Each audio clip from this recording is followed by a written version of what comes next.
یو ملګري سوال کړی وي ما نظر منلی دی او نظر معین دی لیکن اوس یې نشم ادا کولی. ما دا ویلو که دا فلانکی کار مې وشو نو 3 میاشتې به روژې نیسم. زما محترمه نظر باره کې الله تعالی فرمایي ولیوفو نذورهم، پکار چې نظرونه تاسو ومنئ نو پوره یې کوئ. او بعضې احادیثو کې د نظر د منلو نه منع راغلی ده. دا ځکه الله سره یو قسم شرط لګول دي، یا الله که دا کار راته وکړو نو زه به دا عبادت وکړم. بل حدیث کې راځي نبی مهربان صلی الله علیه وسلم فرمایي نظر مه منئ، ځکه په دې نظر منلو سره د الله تعالی تقدیر بدلیږي نه، چې سیده ته لیکلي هغه شان به کېږي. د الله تعالی طاعت او تابعداري او نیک اعمال وکړه بغیر د شرطه او ښه ډېرې وکړه او هر وخت یې وکړه. ډېرو احادیثو کې نور هم دا شان ذکر راغلی دی. لیکن چې کله یو انسان نظر ومانه او نظر د ګناه دی نو دا ماتول فرض دی، پکاره چې ماتې کې زه ګناه نه ځان ساتل فرض واجب دی.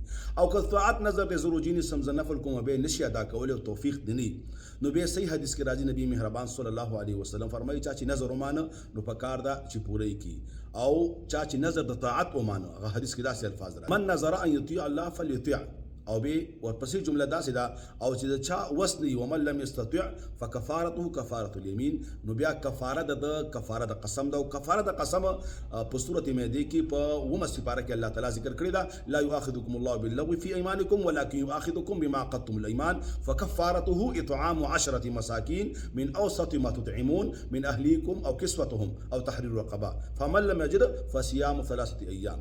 دې کې لږ وضاحت طرف ته تاسو ته اشاره کوم، لکه توجه ورته وکړئ. اول الله تعالی حکم د دې کړی چې تاسو لسو مسکینانو ته خوراک ورکړئ. دلته مفسرینو مختلفو علماو اقوال ذکر کړي دي. د علي کرم الله وجهه قول دی چې 2 ټیمه روټۍ به ورکړي سحر او ماښام. حسن بصري او دغه شان نور علما فرمایي چې یو ټیم روټۍ باندې هم کافي کیږي. او بیا الله تعالی په خپل فرمایي چې کم اوسط طعام دی چې ته خپل خوري خپل بچو ته ورکړي 2 ټیمه خوراک. بعض علما دلته دام لیکلي دي چې انسان داسې دي چې هغه بازار کې په دې وخت کې یو 10 روټۍ راوالي، ځکه د یو کس په 2 روټو باندې کار کیږي او دا 10 مساکین ته ورکړي یا یو فیملی ته ورکړي او هغه کې 10 کسان وي نو امید د الله نه دی چې په دې باندې به هم د قسم کفاره وشي. دا ډېر وسان عمل دی. او که ورسره بیا ترکاري او سالن وایي دا خو ډېره بهتره ده. دا د غنم روټۍ ځان ته هم خوړلی کېږي. په دې وخت کې انسان د 100 روپو چولې راوالي د 100 لزیا او ورسره 10 روټۍ راوالي او تقسیم کی ان شاء الله د نظر کفاره پوره شو. واحفظوا ایمانکم د دې آیات کریمه اخیری جمله دا ده چې تاسو د قسمونو حفاظت وکړئ او حفاظت دا دی چې کله تاسو دامات کې نو به دغه کفاره خامخا ورکړئ. او دویم هغه جامه ورکول دي. ابراهیم نخعی علی رحمت فرمایي چې داسې جامه چې هغه په 2 باندې مشتمل وي، لکه کمیس او پرتوګه په خوا به د لنګ 2 صادرې وي، یو به لکه موږ چې احرام د پاره 2 صادرې وي دغه شان 10 کسانو ته ورکول دي.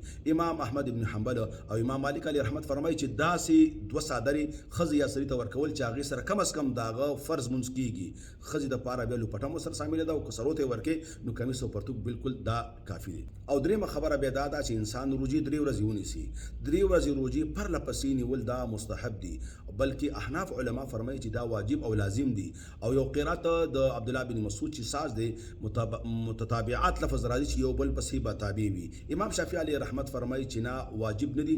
د رمضان روژې د انسان نه قضا شي چې څنګه نیسي نیولې شي اختیار دی. نو دغه شان د 3 روژې دي که جدا جدا نیسي او که ځان ته نیسي او که یو ځای ټولې نیسي نو دام صحیح دي. لیکن مستحب عمل دا دی چې انسان 3 روژې دي او 3 واره یو ځای ونیسي نو ټولو علماو په قول باندې به عمل راشي. الله تعالی دې وکړي چې په دې مسله باندې تاسو پوه شئ. وصلی الله تعالی علی خیر خلقه محمد وعلى آله وصحبه اجمعین.